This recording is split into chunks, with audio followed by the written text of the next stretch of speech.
Alright, Assalamualaikum and good day everyone. So today we are going to continue our last subtopic of topic 3, which is on the concentration. Okay, so let's have a look at the learning outcome again. Okay, but this time around kita akan fokus on the density. Previously kita dah tengok molarity kan, so now let's have a look at what is density. Okay, so density, ketumpatan kan in Malay. Okay, so density is defined as the mass per unit volume. Okay, so mass per unit volume. So somehow this one dia tak specific pula kan, dia tak kata pula mass of solute ke, volume of solution ke, tak, dia tak ada mention yang tu. Dia just mention the mass per unit volume.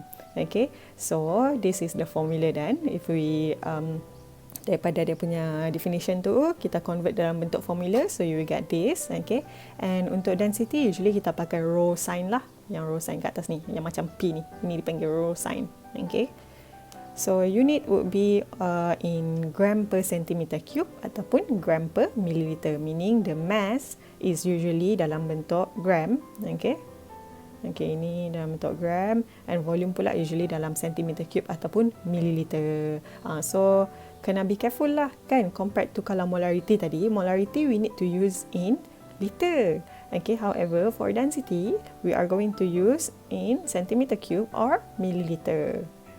Okay, so the solute or solvent, okay, if the solute or solvent is a liquid, the density can also be used to help us in molarity or percentage by mass calculation, because it can be used to convert between the mass, volume or moles. Okay, so we can use the density of solute ataupun solvent as well untuk bantu kita punya calculation. Kita apa, mungkin tak clear sangat sekarang. Okay, once kamu dah buat dia punya calculation later on, kamu akan boleh nampak apa kegunaan density of solute ataupun solvent. Okay, so now baru kita tengok specifically. So class, if it is a density of solution, okay, if given to you adalah density of solution, meaning the mass is actually mass of solution and the volume is also volume of solution. Okay, sebab itulah dia tak fix kan dekat definition dia tadi. Dia just cakap mass per volume. Sebab kalau density given to you is the density of solution, meaning the mass is mass of solution, volume of solution.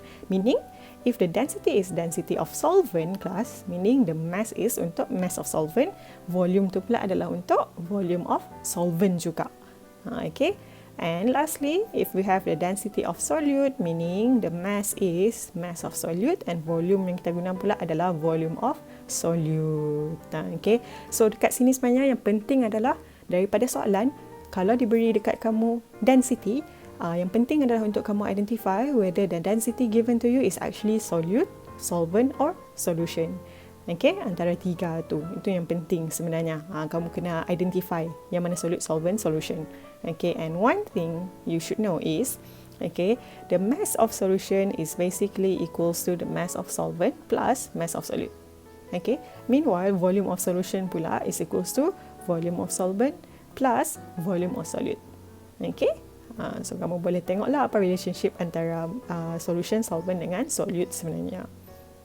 Okay, so now let's have a look at the example. Okay, so pure ethanol is a liquid with a density of 0.789 gram per milliliter at 25 degrees Celsius.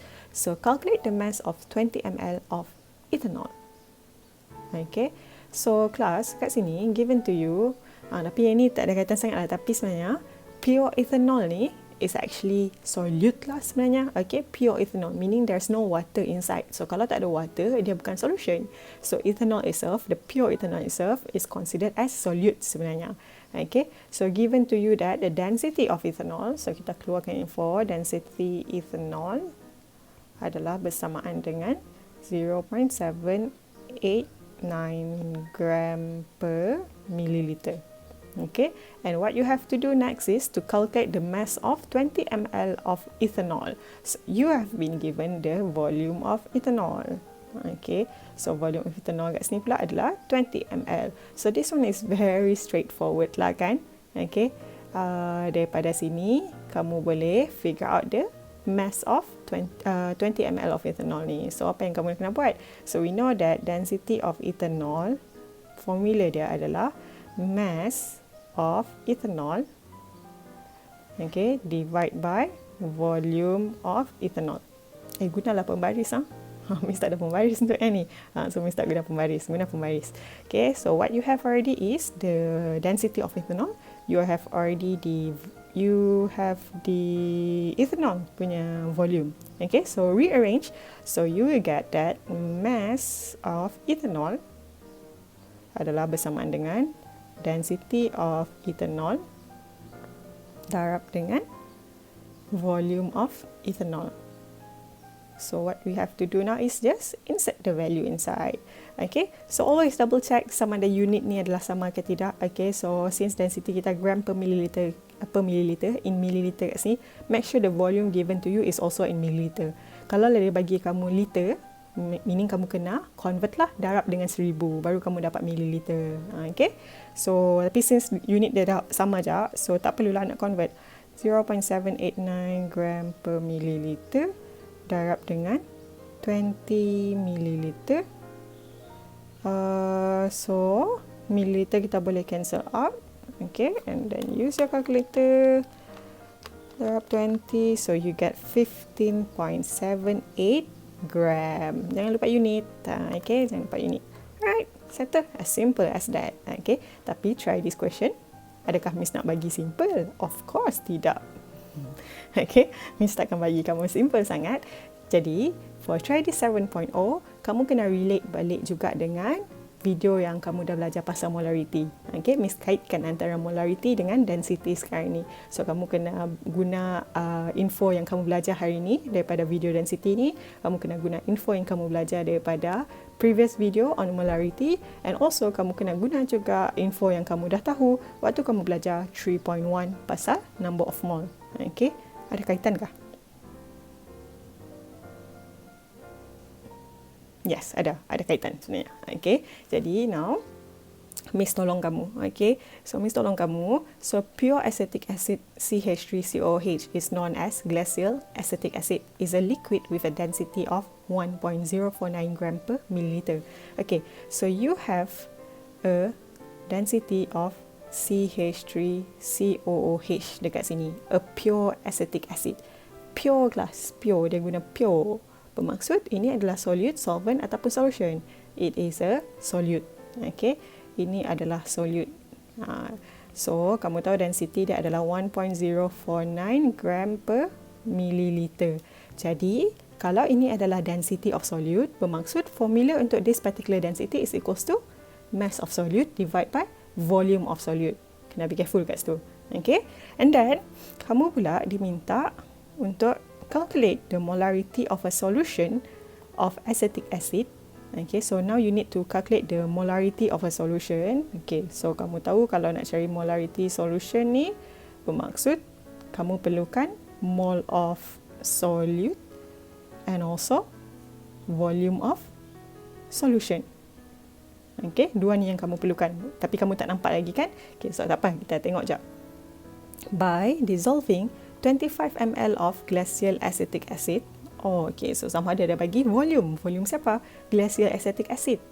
Volume glacial acetic acid. Volume yang dekat sini adalah volume of solute.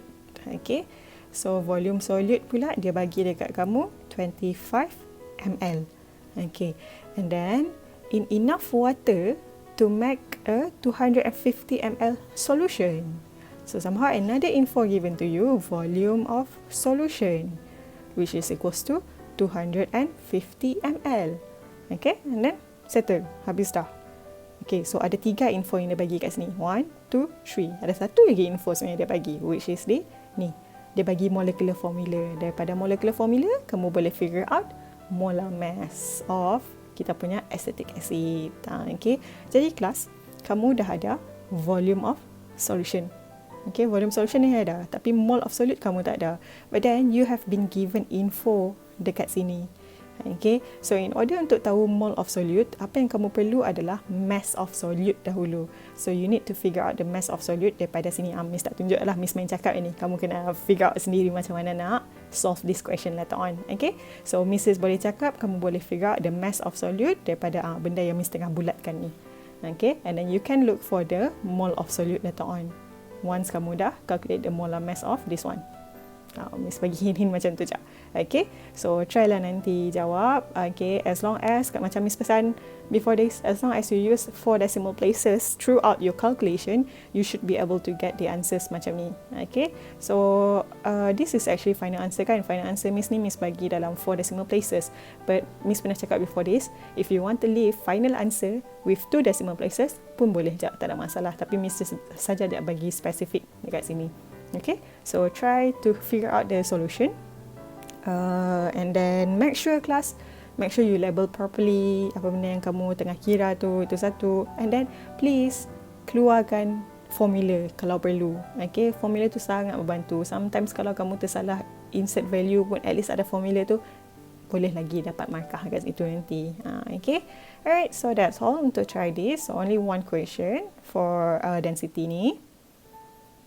Okay, and last sekali, you are so worthy of a beautiful life. Okay, so ni sebenarnya gambar dekat KML ni. KML kalau dia tengah musim bunga dia, tapi 2 tahun dah Miss tak nampak musim bunga dekat KML ni, because last year tiba-tiba habis macam tu je, kelas stop macam tu je, without sempat masuk musim bunga ni.